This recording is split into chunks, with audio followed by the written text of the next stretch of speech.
I work in two disciplines. One is clinical psychology, and the other is industrial organizational psychology. I had my PhD in industrial organization, my master's in clinical.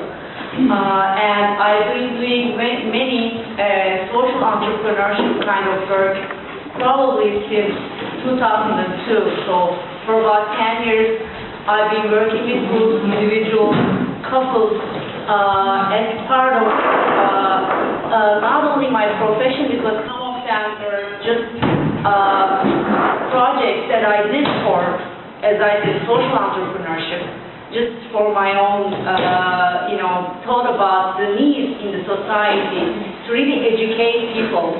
Because I saw that need when I was in psychotherapy.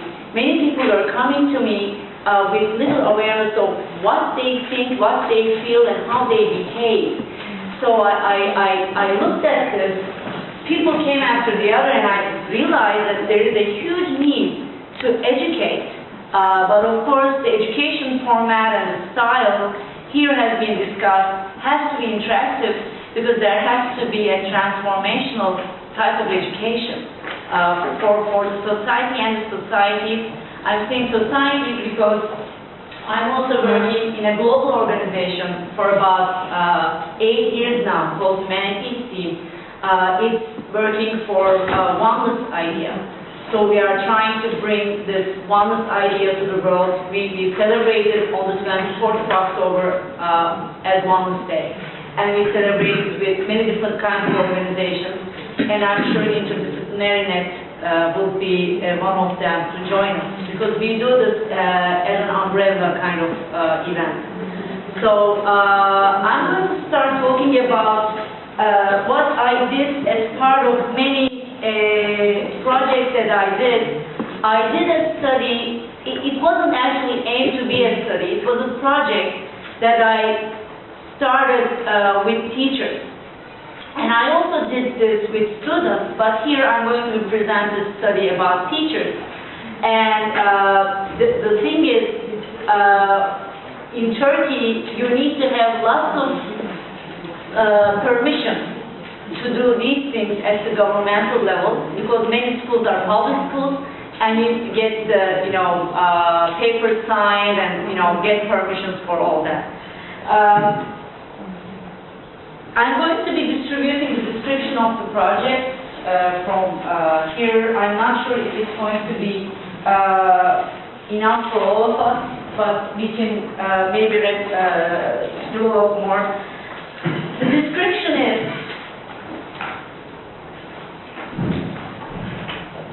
to teach the teachers the way to create responsible and conscious adults of tomorrow. Because today we are living in a world of turmoil. We are living in a world where people do bad things to each other. There's violence, there's environmental pollution, there are political disputes, and still wars. Unfortunately, we see wars. And the result is the consciousness level that we are thinking in this world. One of the people that's remarkable, who said, without self-knowledge there is no IQ, is Krishnamurti, actually. Krishnamurti said that. And we need to teach to be rather than to do, but our curriculums are full of examples of mind-related topics. And these mind-related topics change from geography to math to, physics, and many other things. But we don't have this. We have a course in psychology, but we don't have any courses in daily applications of psychology, because psychology, even the psychology I studied in Bosphorus University in Istanbul, was about the theoretical part. And even in my clinical psychology courses, up until my internships, I didn't know really what are the true examples of doing this, listening to the others, showing true empathy, being in the presence of each other and understanding each other and being in the dialogue, which has been discussed here so many times. So there are many applications that we might be talking about, but we may not be really practicing or may not be teaching to practice. And And up until now, the research shows that there is little support for, there are not many studies for teacher education, and teachers should be as models for certain, not only actions, but also certain dispositions, character traits. And it's not easy for a teacher to be a model because that relates to the teacher's own beingness. And that beingness includes many things, includes the teacher's upbringing, includes teacher's background, the genetic, the genetic characteristics, the way the teacher sees everything around her or him. So it's not easy for a teacher to embody wholeness and to teach wholeness in a child. And when I was really looking in the literature, I found wonderful papers actually on this, embodying wholeness idea. And Palmer is one of those names, and who said whole persons are those whose minds cannot be disconnected from feeling and spirit, from heart and soul. To teach as a whole person to the whole person is not to lose one's professionalism as a teacher, but to take it to a deeper level. So to teach to a whole as a whole. And up until now we had many examples with students actually coming as whole. They are whole actually. And we are kind of maybe disintegrating them through the way we teach them only through the mind. And we teach them how to control themselves all the time, how to stay connected with the past and the future, but not connected to the present. Because we are teaching them, we are giving them the goals, we are saying you should be this, you should be that, you should have goals in life. But we don't teach, or we don't have experiences in class where we really enjoy the flowers, or where we really enjoy each other, and when somebody says something in the class, and when there is noise, but it's mostly maybe laughing, we stop because we have to move on with the schedule. So it's the concern with the time and the future. We need to control. So it's all about control. And so it's usually stressed again in the literature, the aim should be to be potential, full potential individuals. To reach our full potential, this was put forward by many, existential psychologists like Viktor Frankl, Abraham Maslow, and many others. But it was actually, this word potential was put forward by John Dewey in 1916. He talked about this, the development of students is to their full potential as individuals and as responsible citizens in a democratic society to be the paramount goal of education. The paramount goal of education to be full potential individuals. So this was actually put forward way before today. And I proposed some curriculum topics. And of course, I'm not an education expert, and I'm not here to really replace the expertise of educators. And so what I wanted to do is to maybe suggest some topics that we can. This is part of maybe my, how do you say, maybe part of a dream that I have. What would be the curriculum topic about teaching love, teaching respect, teaching responsibility? And the method, of course, which I will be talking later, is not about teaching one way. It's actually co-teaching. So, first grade examples, getting to know ourselves, what is a thought, feeling, or a behavior. By the way, I'm not presenting it today, but I did this as an experimental, project with the grade school students. And they are so responsive to these topics. And I said, and I had so much fun, doing that with them because they were so interested. When I was telling them about fear, what is fear, what do they experience when we have fear, what are the thoughts underlying fear, and what are our emotions, how do we know our emotions, how do we know the other's emotions? How do we understand the other? And I had so much fun when I was actually experimenting that. That was so great.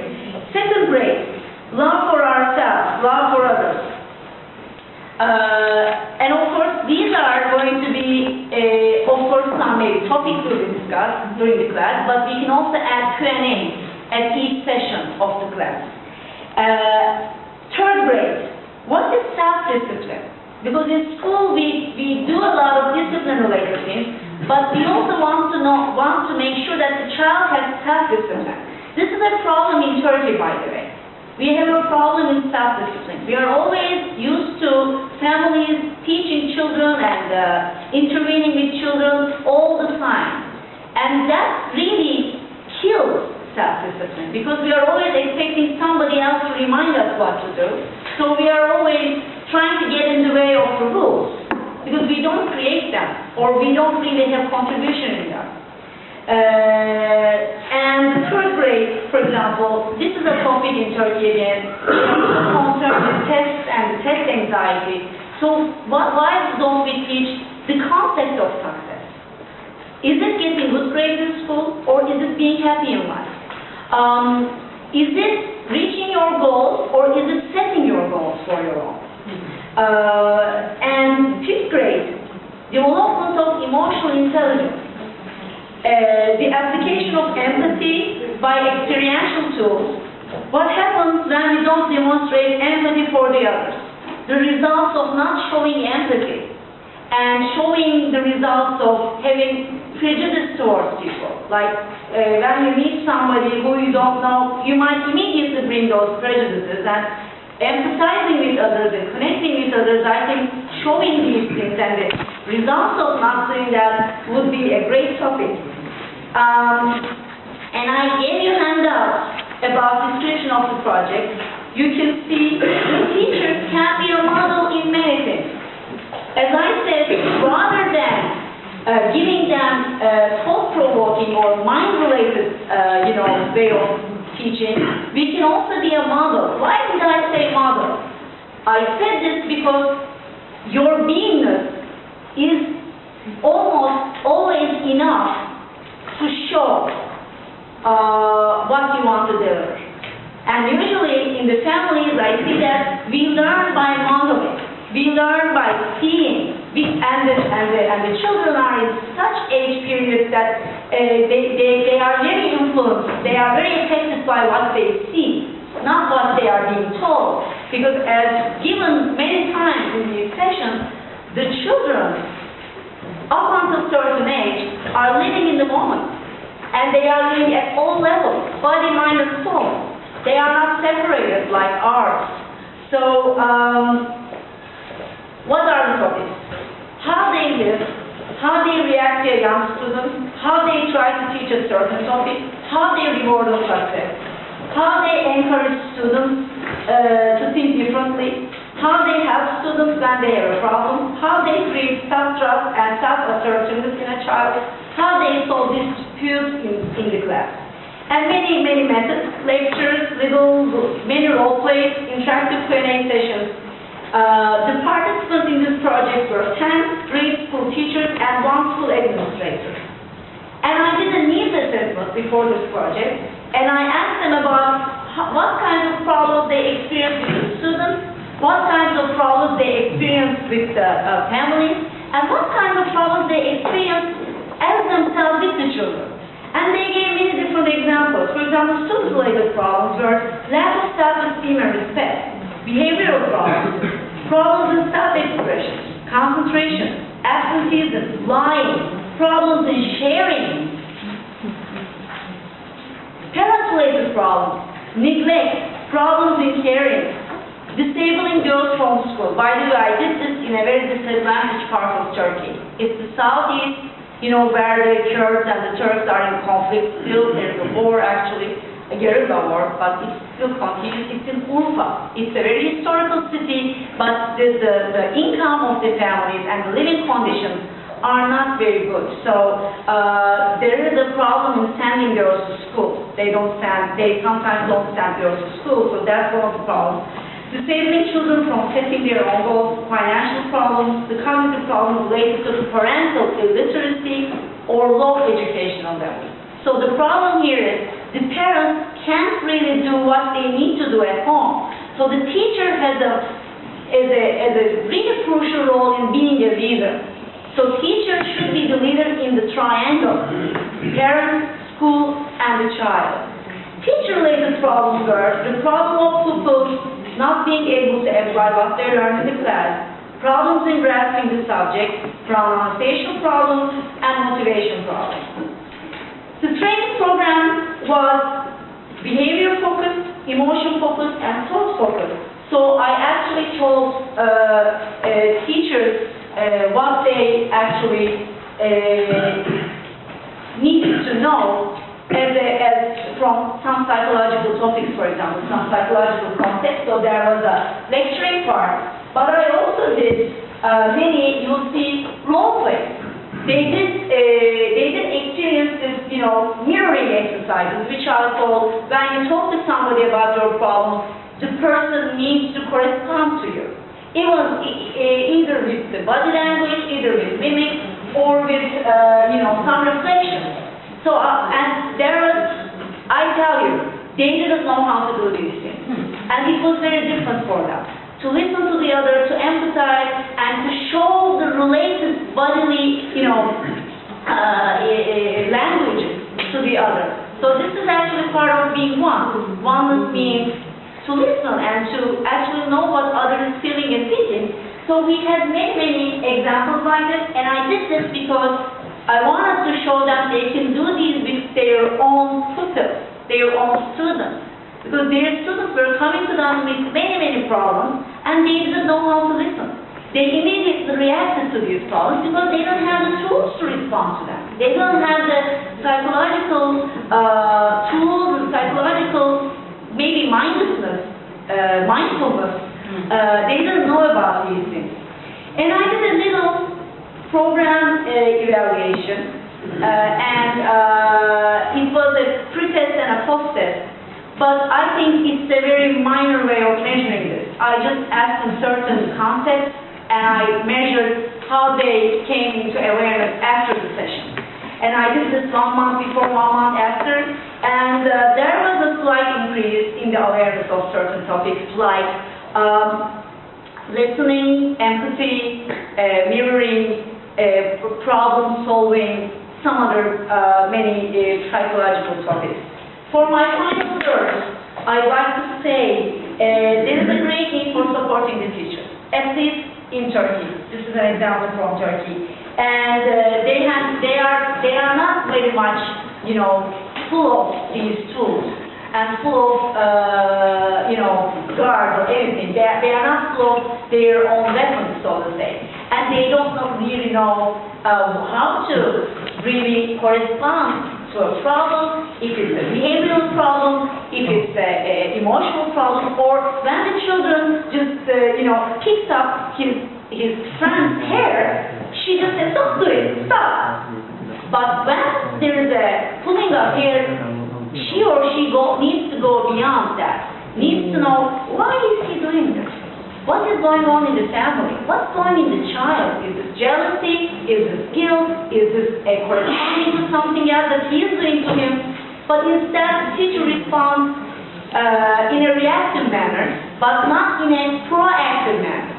It's not in a preventive manner. So this is kind of a preventive approach that I'm taking. And if you want to really create a world which is with less violence, full of interdependence, full of human beings, we need to really go deeper in our great school systems, and we need to really empower the teachers as leaders, not in their communities, but in their schools, in their environment, in any place that they have effects, they have influence. Thank you so much.